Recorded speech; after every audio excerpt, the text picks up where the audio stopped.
Infested is streaming on Shudder right now, and it's gotten rave reviews so far. I liked the film, but I think it would have worked a lot more for me if I was actually afraid of spiders. I wanted to shout it out real quickly at the top of the video, though, because I do think this is very well directed. The person who's directed this film is actually making an Evil Dead spin-off movie next, and I 100% understand why he was given that opportunity. I think Infested runs a little too long and could have used a little more gore, but overall, it's a pretty neat killer spider movie. Since this was a pretty high-profile release on Shudder, you've probably heard other people talk about it already, so let's just move on for now. Blackout is the latest directorial effort from Larry Fessenden, who's been consistently making interesting movies for the past 20 years or so. Personally, I think I prefer his acting, writing, or producing to his directing, but he's certainly not bad at that either. When Larry's name is in the credits, I tend to pay attention. I really enjoyed Blackout. It's a werewolf film that has one foot firmly planted in B-movie schlock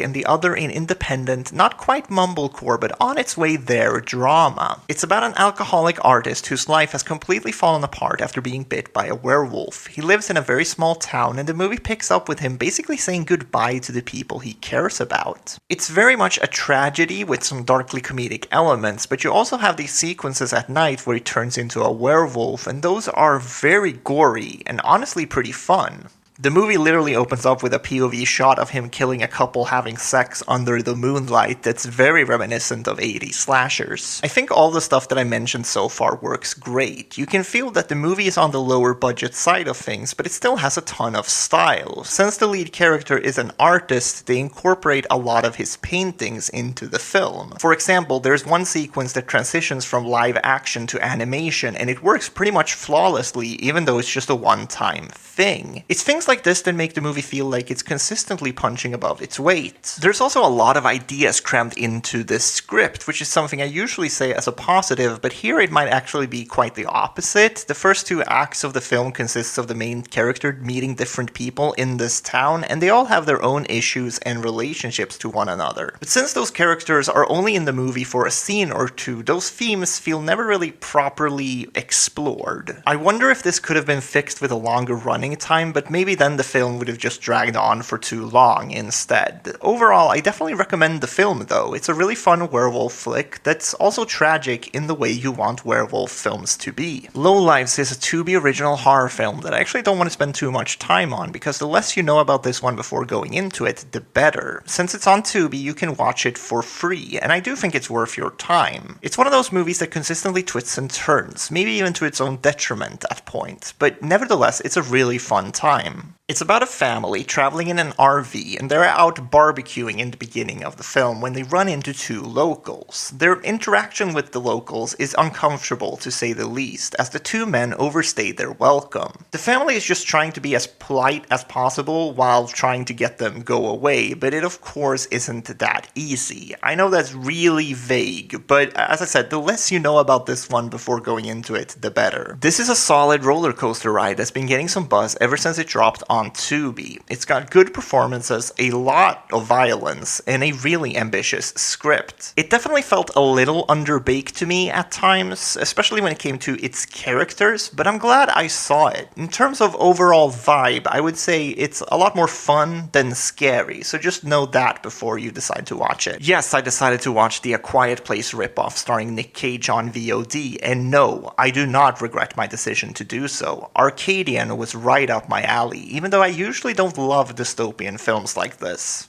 Nick Cage stars as the father of two teenage twin boys, and they're all trying to survive in a world where monsters roam the streets at night. The coming-of-age storyline here works well enough, but the best parts of this movie are Nicolas Cage and the incredible monster designs. I'm not going to show them to you, but these boys have some chompers. The movie definitely feels too derivative of other recent films to call it one of the best of the year, but this was surprisingly solid. I think the movie loses a little steam in the middle, but as the third act kicked into gear, I was all in. They go for it here in a way that I was absolutely not expecting, which was silly of me because this is a Nicolas Cage film after all. I'm glad they weren't afraid to show him kicking some ass, even though the main focus of the story lies on the emotional connection between him and his sons. I wish the movie did a little more to stand out amongst its peers, because the movie looks and feels just like A Quiet Place or The Last of Us, but the monster designs make it worth watching alone. You also get a pretty heartfelt family story where tensions are always at an all-time high because the wrong decision could kill them all. This is apparently going to hit Shudder later this year, but no date is set yet. Loop Track caught me off guard a little bit. About midway through the film, I had this feeling like I wasn't going to talk about it on the channel. Not because it was bad or anything, but I started to question if I was actually watching a horror movie. The plot outline on Letterboxd describes it as a psychological thriller, and the first half of the film is very comedic, so I was very surprised when the movie delivered one of the craziest endings I've seen in years. I'm of course not going to spoil anything, but let's just say this movie very much deserves to be talked about in horror circles. The film is written and directed by Thomas Sainsbury, who also plays the lead character Ian. He is on this 4-day-long hike in the New Zealand bush where he meets and reluctantly makes friends with other hikers that are on the same trail as him. He's clearly a very anxious person, and when he starts to suspect that the group he's with is being followed, the others write him off as paranoid. Because of this, Ian spirals and begins to mistrust his newfound friends. This is very much a slow burn, as the majority of this film shows us these very uncomfortable, often darkly comedic situations between Ian and the rest of the group. The first half of the film is so subtle that what comes after it almost feels like an entirely different film, and that's probably the biggest criticism I have. I don't mind it too much since the reveal is so crazy, but I do wish the film was maybe just a little bit more cohesive. But nevertheless, I had a huge smile on my face for the last 20 or so minutes of this film. I hope this does well enough to get a second movie out of Sainsbury, because it's clear he has a lot of talent as a director, writer, and actor. New Life is another recent film that really surprised me. Out of all the films I've talked about today, this is probably my favorite, as I haven't been able to stop thinking about it. It's quite similar to Loop Trap, because this is another one where they don't let you know exactly where the story is going to go right away. You're thrust right into the action at the start of the film, and as the runtime progresses, they flash back to prior events. I often feel like films use non-linear storylines to artificially build mystery, but it's actually done really well here. The story follows two women, Jessica and Elsa. Jessica is on the run, and Elsa is a fixer who's been hired to try and find her. Elsa is working with a whole team of people who are tracking Jessica's every move, but it's not like they know exactly why they are doing this. I mean, there's definitely some characters that know more than others, but as the movie progresses, they start to realize that they are in way deeper shit than they thought they were.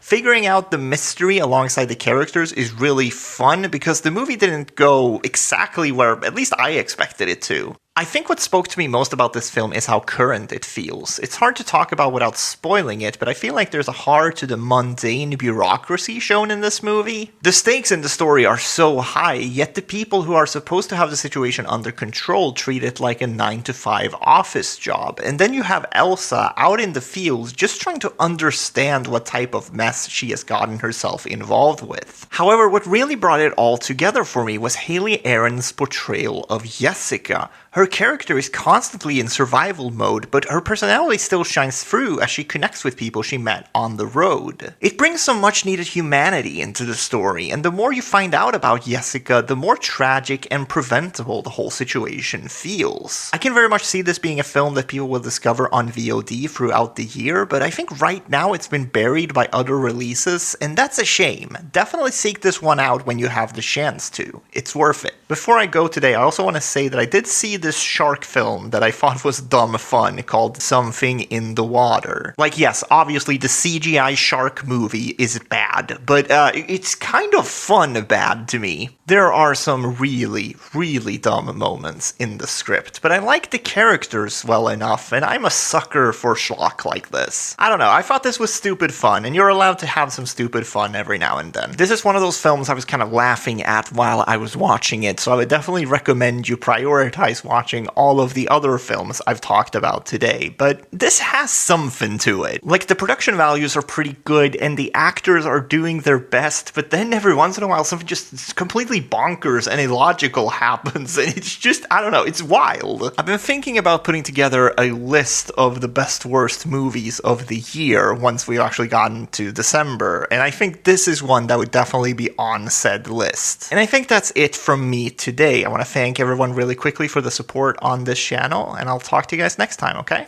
Bye.